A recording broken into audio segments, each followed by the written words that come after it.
நம்ம இந்திய நாடு வல்லரசு ஆகணும்னா அதுக்கு வெறும் ராணுவ பலம் மட்டுமே போராது, வேற என்ன வேணும்?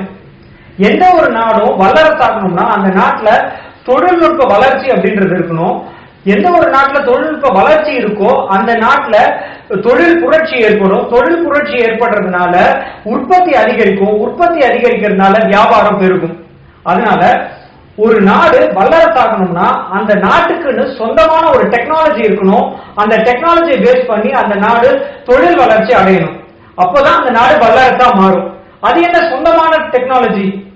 சொந்தமான டெக்னாலஜி இல்ல சொந்தமான தொழில் நுட்பம் அப்படின்றது என்னன்னு பாத்தீங்கன்னா, அந்த புது டெக்னாலஜி நம்மளுடைய நாட்டுக்கு சொந்தமானதா இருக்கணும்.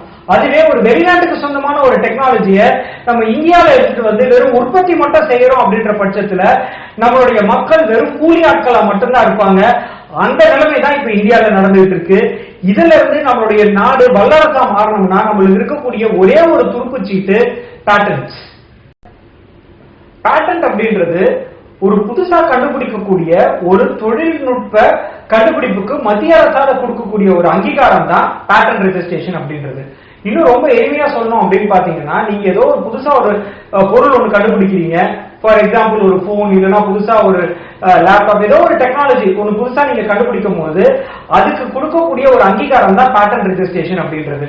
இந்த பேட்டன்ட் ரெஜிஸ்ட்ரேஷன் வச்சுட்டு இருக்கும் போது உங்களுடைய கண்டுபிடிப்பை வேற யாரும் காப்பி பண்ண முடியாது. உங்களுடைய அனுமதி இல்லாம வேற யாராலையும் உற்பத்தியும் செய்ய முடியாது. சோ இதுதான் பேட்டன்ட் ரெஜிஸ்ட்ரேஷன் அப்படின்னு சொல்றது. பேட்டன்ட் ரெஜிஸ்ட்ரேஷன் வாங்கணும்னா என்னென்ன கண்டிஷன்ஸ் அப்படின்னு பார்க்கலாம். ஒன்னு, நீங்க கண்டுபிடிக்கக்கூடிய அந்த பொருள் ஒரு புதிய ஒரு கண்டுபிடிப்பா இருக்கணும். ஃபார் எக்ஸாம்பிள், நீங்க வந்து ஏதோ வெளிநாட்டுக்கு போறீங்க, அங்க ஏதோ ஒரு புது ஒரு ப்ராடக்ட் ஒன்று பாக்குறீங்க, அதை அப்படியே இந்தியாவுக்கு எடுத்துட்டு வந்து இந்தியாவில இது நான் கண்டுபிடிச்சதுதான் அப்படின்னு சொல்லி நீங்க ரெஜிஸ்ட்ரேஷன் வாங்க முடியாது. உங்களுடைய உண்மையான ஒரு கண்டுபிடிப்புக்கு தான் பேட்டன்ட் அப்படின்றது கொடுப்பாங்க.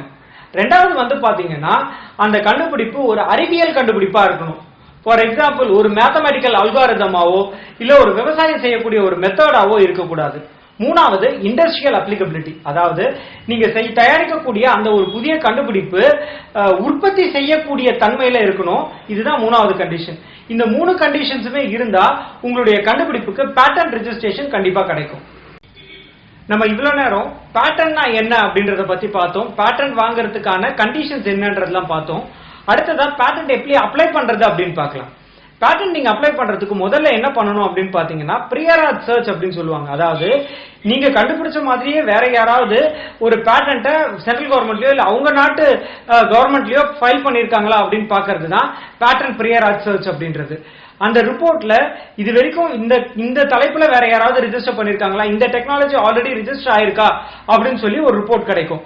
சோ அந்த ரிப்போர்ட் கிடைச்சதுக்கு அப்புறமா இந்த மாதிரி வேற எதுவும் கண்டுபிடிப்பு இல்ல அப்படின்னு ரிப்போர்ட் வந்துருச்சுன்னா இமீடியட்டா நீங்க வந்து பேட்டன்ட் அப்ளை பண்ணலாம். அப்ளை பண்ணும்போது கம்ப்ளீட் ஸ்பெசிபிகேஷன் அப்படின்னு ஒன்று சப்மிட் பண்ணணும்.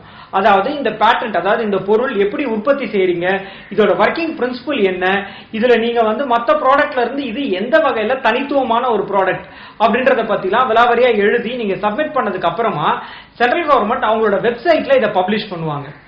அடுத்ததா இந்த பேட்டன்ட் அப்ளிகேஷனை கவர்மெண்ட் வந்து எக்ஸாமின் பண்ணி இதுல ஏதாவது டீவியேஷன்ஸ் இருக்கு அப்படின்ற பட்சத்துல ஒரு அப்ஜெக்ஷன், அதாவது ஒரு எக்ஸாமினேஷன் ரிப்போர்ட் அப்படின்றத கொடுப்பாங்க.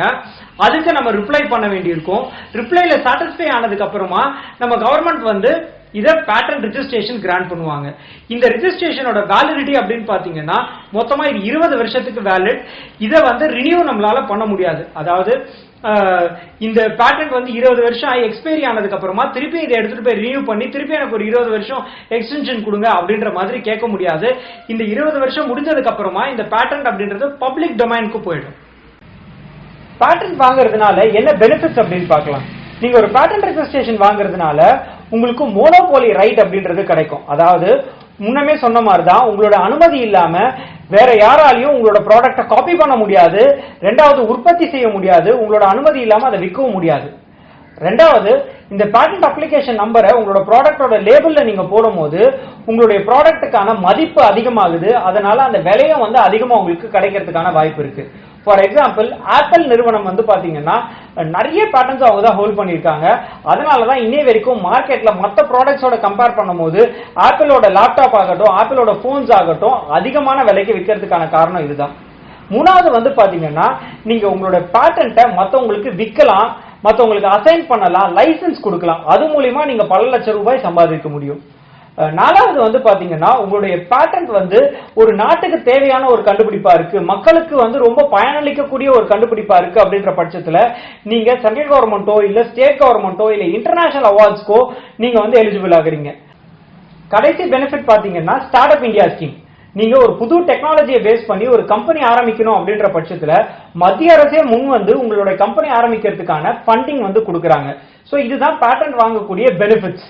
சரி, இந்த பேட்டன்ட் அப்படின்றது வெறும் இந்தியால மட்டும்தான் வேலிடா இல்ல வெளிநாட்டிலயும் இது வேலிடிட்டி இருக்கா அப்படின்னு பாத்தீங்கன்னா, இந்த பேட்டன்ட் ரெஜிஸ்ட்ரேஷன் அப்படின்றது நம்மளோட இந்திய அரசாங்கம் கொடுக்கக்கூடிய ஒரு அங்கீகாரம் அப்படின்னு நம்ம முன்னாடியே பார்த்திருந்தோம். அதனால இந்த அங்கீகாரத்தை நீங்க என்போர்ஸ் பண்ணணும்னா இந்தியால மட்டும்தான் என்போர்ஸ் பண்ண முடியும்.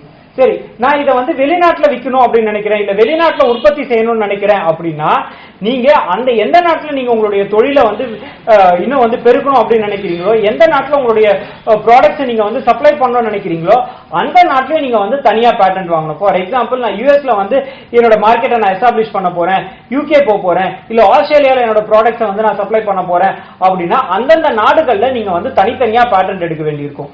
சோ இதெல்லாம் தான் நம்ம இன்னைக்கு வந்து பேட்டர்னா என்ன, அதோட பெனிஃபிட்ஸ் என்ன, அதை எப்படி அப்ளை பண்றது அப்படின்றத பத்தி எல்லாம் பார்த்தோம். சோ நீங்க வந்து ஒரு புதுசா ஒரு கண்டுபிடிப்பை கண்டுபிடிங்க, அது மூலியமா நம்ம வந்து இந்தியாவை வல்லரசாக்குவோம். நான் அறிவழகன், உங்க பேட்டன்ட் அண்ட் ட்ரேட்மார்க் லாயர். இந்த மாதிரியான புது விதமான தொழில் பத்திலாம் நீங்க கத்துக்கணும் அப்படின்னு நினைச்சீங்கன்னா என்னோட சேனலை சப்ஸ்கிரைப் பண்ணுங்க. உங்களோட ஃப்ரெண்ட்ஸ்க்கும் இந்த சேனல் பத்தி சொல்லுங்க.